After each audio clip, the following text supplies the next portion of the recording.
Okay, folks, howdy. My name is James Hansen, and this past weekend at the Utah Libertarian Party convention, I was nominated as the Libertarian candidate for U.S. Senate this fall, and I'm very excited to be seeking your vote and seeking to represent the state of Utah in the U.S. Senate. And so you might be wondering, what is a libertarian? Maybe you have a preconceived notion already, some ideas of what a libertarian is. Those odd ducks who, want nothing to do with the government and want to get rid of the government. And while that may not entirely be untrue, it's a pretty poor characterization of a libertarian. While there are some, more unique personalities in the Libertarian Party, a nice thing about libertarians is they believe in the principle of non-aggression. And the principle of non-aggression is that you do not use force or use the threat of force against another to infringe on their rights or take their property. And so, you could go to the National Libertarian Convention this summer, and you would definitely meet some very interesting people.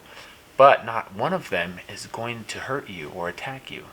They just want to live their life and express themselves, and there's nothing wrong with that.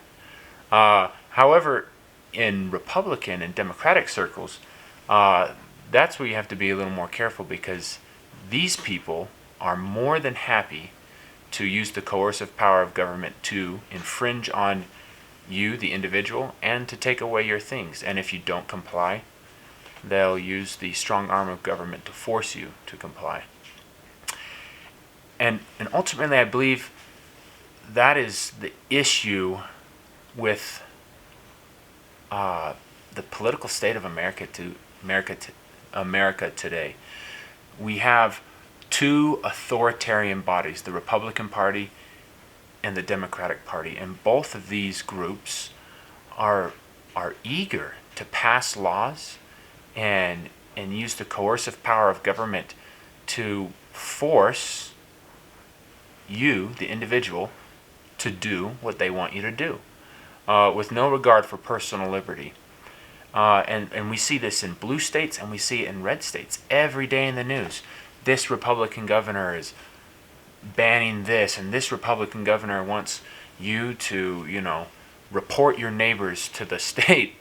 Or in blue states, you're not allowed to do this, this, or this, and you can't leave your home. And if you walk down the street without a mask on, police officers are going to tackle and wrestle you to the ground because you were such a threat to people around you. And this state of force, where the individual is constantly under attack from the left and the right, is brewing the toxicity and the vitriol and the violence that we are seeing erupting in our society across the nation. I believe if we turn towards the non-aggression principle, where you don't have the right to initiate force or use the threat of force against another, and the government doesn't have the right to do that either, we would be a much more peaceful and happy society. Ultimately, it boils down to two simple rules. Don't hurt other people, and don't take their stuff. The individual is completely autonomous. You own your body and your life decisions, so long as you do not do those two things: infringe on others' rights, don't hurt them, and don't take their things. This is where we get the idea that taxation is theft. We pay a lot of taxes, and beyond the taxes that the American people pay, our government inflates our money supply through the Federal Reserve, and that's another tax we pay, and it's kind of out of control right now. And the government uses this to fund all kinds of things. And while there are some things that, I don't really, maybe I support, I like to ride my bike, and I like bicycle paths. But I absolutely believe that bicycle paths could be funded through voluntary means, without the use of government force. And then there's things the government funds that I am absolutely opposed to, such as the nonstop military police state that we have implemented across the globe, and the violence and the humanitarian crisis that this has created over the past 30 years. I find those actions morally reprehensible, and that's one of the reasons why I'm seeking the Senate seat this fall, so that I can go to Congress and I can vote no, and I can try to build a coalition across the political spectrum, because there's support across the political spectrum to end the nonstop wars, violence, and regime change across the globe. I said earlier, we believe in the complete autonomy of the individual. And that goes to, you get to choose what you do with your life. The government is not the gatekeeper of our lives, and is not the gatekeeper of our bodies. Whatever substances, drugs, diet, activities, sexual orientation, gender identity you, the individual, want, as long as you're not hurting other people, there's nothing wrong. You have autonomy over your body. In Judge Ketanji Brown Jackson I was listening to some of the proceedings, and I forget who asked her if she could define define what a woman was. I forget who that was. If it was Lindsey Graham or that fellow from Texas, Ted Cruz. But my first thought was, why would we want the government to define what a woman is or what a man is? I can make that determination on my own. I'm not going to go onto Tinder and ask someone, do you meet the federal definition of a woman? We don't need the government to be defining those kinds of things. The individual can make those definitions, can make those determinations for themselves, and the federal government doesn't need to be in that department, and we shouldn't be asking it to be in that department. The problem with using the federal government to control these social things is that when the political pendulum swings from left to right, which it does, you've now given power to the government, and now it's being wielded by people who think differently than you. And the beauty of the Libertarian Party is we believe in very limited powers given to the government, and we believe absolutely in the autonomy of the individual to make those choices and determinations for their lives and themselves, 100%. Achieving peace and stability. I want to build on this topic right here. We've got to stop orchestrating regime change around the world. We do it through sanctions. We do it through money and influencing elections, like the Orange Revolution and Euromaidan in Ukraine, and now we see this horrible humanitarian crisis unfolded as Russia has invaded Ukraine. And while I absolutely find the actions of the Russian government reprehensible, and my heart aches for the innocent civilians of Ukraine, at the same time, I'm angry. I'm angry at my government and the actions that they have taken over the past 20 to 30 years in the Eastern European region. And instead of building friendship and open trade with Russia and these other countries, we have expanded NATO, which is a military group, a military pact. We've put weapons. We have nuclear missiles in 5 countries there. In Europe, right up in Turkey. We have nuclear missiles in Turkey, almost on Russia's doorstep. I don't see how that promotes peace and stability in the world. I feel like we are using Ukraine as a geopolitical pawn. We're using them to weaken the Russian state. And while our leaders in our State Department and President Biden and so many of our members of Congress, echo the sentiments, I stand with Ukraine. If you really truly stood with the Ukrainian civilians, you would do everything you could to find a diplomatic, peaceful resolution to this conflict. And I feel like our government is sitting back and more than happy to funnel in money and weapons to Ukraine, and just very similar to what we did in Afghanistan when the Soviet Union was there and we armed the Afghani freedom fighters there. We used them to weaken the Soviet Union, and I feel like we're using Ukrainians to weaken the Russian state now. And this type of violent, coercive action across the globe has got to stop. I want to talk a little bit about sanctions. Sanctions are very effective at killing civilians and rarely achieve their stated political goals. And I absolutely reject the idea that the ends justify the means. And in this case with sanctions, like I said, we rarely see the actual outcome achieved that is stated by our government, but we always see a humanitarian crisis. I just want to cite a couple of facts. In 2019, the Center for Economic Policy Research reported that Trump's sanctions had led to 40,000 deaths of Venezuelan civilians due to shortages of medicine, medical supplies, and food scarcity. And that was all in an attempt to instigate regime change there in Venezuela. In March of 2017, the Geneva International Center for Justice had published a report, 1,500,000 Iraqi children dead due to U.S. sanctions in the 90s and the ensuing aggressive military campaign to overthrow Saddam Hussein.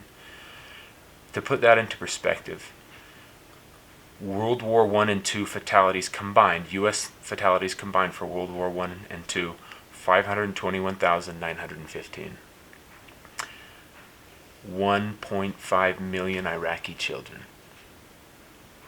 All so that we could overthrow an evil man.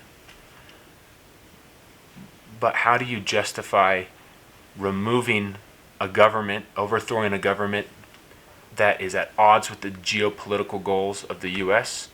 at the expense of so many innocent lives? October 2014, a report commissioned by the Korea Peace Now Foundation found that nearly 4,000 North Korean civilian deaths due to medical shortages, malnutrition in the past year alone. And of those 4,000 deaths, nearly 3,200 were children under the age of 5. Over 75% of civilian deaths in North Korea were children in the past year. 3,200 children under the age of 5 because of U.S. sanctions on that country, causing malnutrition, famine, medical supplies, medicinal shortages. How can we justify, we talk of being a nation of peace and prosperity and liberty. How can we commit these atrocities on the world stage? And how can we think that this will lead to peace? These are attacks on, these are war crimes. We are killing civilians.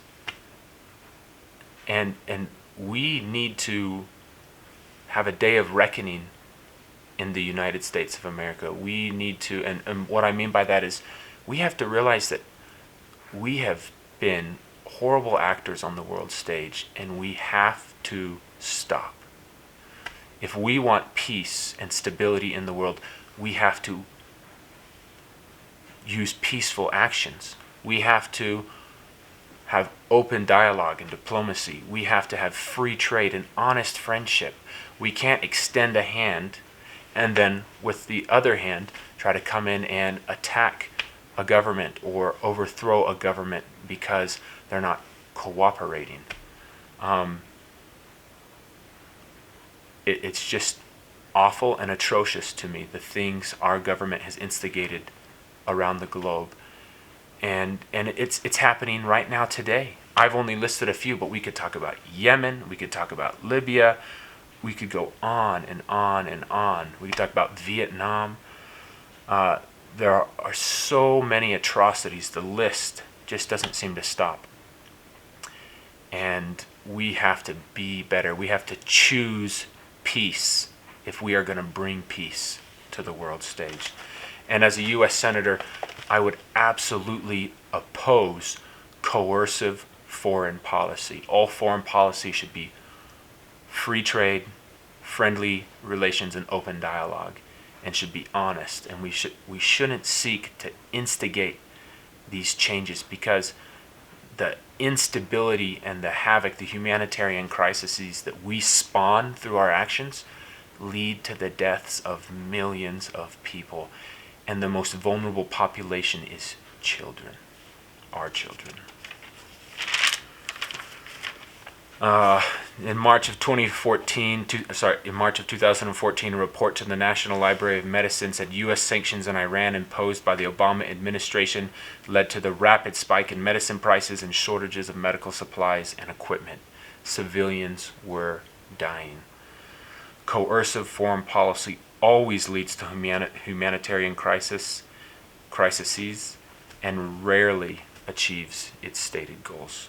We have to choose peace on the world stage. I'd also like to throw in there, we have not declared war against another nation since World War II. But in the time since the end of World War II, there's been over 400,000 U.S. military casualties. But we've never had a declared enemy. We have this constant military police state that we're engaging in around the world without having a declared enemy. Who are we fighting against? And there's a national piece of legislation that I support called Defend the Guard. Defend the Guard would be legislation that National Guard members could not be sent into active combat zones without a formal declaration of war from the U.S. Congress. And it would protect our National Guard men and women from being sent into places like Iraq and Afghanistan and Ukraine, Eastern Europe, where, we haven't declared war. We should not be sending them there. And honestly, we shouldn't be sending our troops anywhere unless we have declared war. And the only reason we should declare war is if there has been a direct attack on the United States of America. Only in the defense of our nation should we rise up and pursue and declare war. Third area I'd like to talk about is criminal justice reform. America, the land of the free, has the largest population of incarcerated people. We, more than Russia, more than China, and that's pretty sobering to think that in the land of the free we incarcerate more people than China and Russia. We need to strike down victimless crime laws. And what I mean by that is things like gambling, drug use, sex workers. These are all victimless crimes, and they actually reduce crime. When we criminalize these things, we actually create crime. We fuel crime syndicates and cartels. There's been research on this. Let's talk about sex workers a little bit. Some people, I grew up in a very Puritan household, and the idea of legalizing prostitution is reprehensible. But sex workers are safer, and sex abuse goes down in areas where sex work is legal. There was a study done by UCLA in Rhode Island. They legalized indoor prostitution. They saw a 31% decline in rape reportings. In the Netherlands, the Dutch did a study with similar findings in areas where they legalized and had legal zones where prostitution could take place. They saw 30 to 40% reductions in sex crimes and other types of sexual abuse. And if a consenting adult wants to enter into that type of business, they absolutely should be able to, and it's better for our society. It reduces sexual violence. And that's what I mean by victimless crimes. We shouldn't make something a crime in which there is no victim. It shouldn't be a crime for someone to grow marijuana or psychedelic mushrooms and use those things at home. Marijuana and psychedelic mushrooms, by the way, being the two drugs, the two safest recreational drugs that lead to the least amount of hospitalization. Alcohol, which is legal, is a much more toxic and dangerous substance than psychedelic mushrooms or marijuana. We need to pardon nonviolent offenders who are serving time in federal prisons because of, mandatory minimum sentencing laws. These people need to be released. They have committed no crime, and they are victims of government abuse. We need to end qualified immunity. I saw a horrible video today of Patrick Leo, a man in, I believe it was Michigan, was reportedly stopped for having the wrong plates on his vehicle. He fled the scene. He was, in the video, he's on the ground. The officer is on his back, and the officer's saying, let go of my taser. You can't quite see what's going on. The officer reaches back, pulls his firearm out of its holster, and shoots Patrick in the back of the head. It's being investigated. But why are we seeing this type of violence? In other nations, we don't see, in other developed nations, Iceland, most of the European nations, the Scandinavian nations, we don't see this type of police violence. We don't see lots of gun violence. Iceland is, like the 14th or 15th most armed populace in the world. The U.S. is number one. That is one area we are number one in, is being armed. And we have that right. I absolutely support the Second Amendment. What we've seen unfolding in these countries like Ukraine, Russia invading Ukraine, I very much would want to be armed if I were in that same scenario. But we don't see the gun violence in these Scandinavian states that we see here. We don't see the police on civilian violence. Why is there so much police on civilian violence in America? And it's because, I believe it's because A, lack of training for our police officers, lack of respect for our police officers, but B, or C, I guess that's the third thing, we ask our police officers to enforce so many things, and they're enforcing laws that have no victim. Why do we need registration for our cars? I understand the argument for having car insurance. It protects me, and it protects people who I might crash into. But a man was pulled over for having the wrong plates, pursued, and now that man is dead. And you could say, well, he shouldn't have resisted, but libertarians absolutely believe it is your right to resist oppression and resist against unjust laws. We need to take these types of laws off the books, laws that have no victim. Victimless crimes are not crimes. And I believe if we took these laws off the books and we weren't asking police officers to enforce these types of things, and we had more training for our police officers, we would not see these tragic outcomes that are all too frequent in our country. We've got to be better. We've got to be a more peaceful nation, a more peaceful people. And we achieve that when we don't try to initiate force against others. We don't try to force them. The only time we should enforce a law is if that law is protecting another individual's life and liberty and property. If there shouldn't be laws to protect, the state from not getting paid $100 fee for vehicle registration. That should not be a law. That should not be something we're pulling somebody over for. That should not be something that people die for. And it shouldn't be something we're asking police officers to enforce. We've got to end mandatory minimum sentencing. We've got to let judges and juries judge the justness of the law.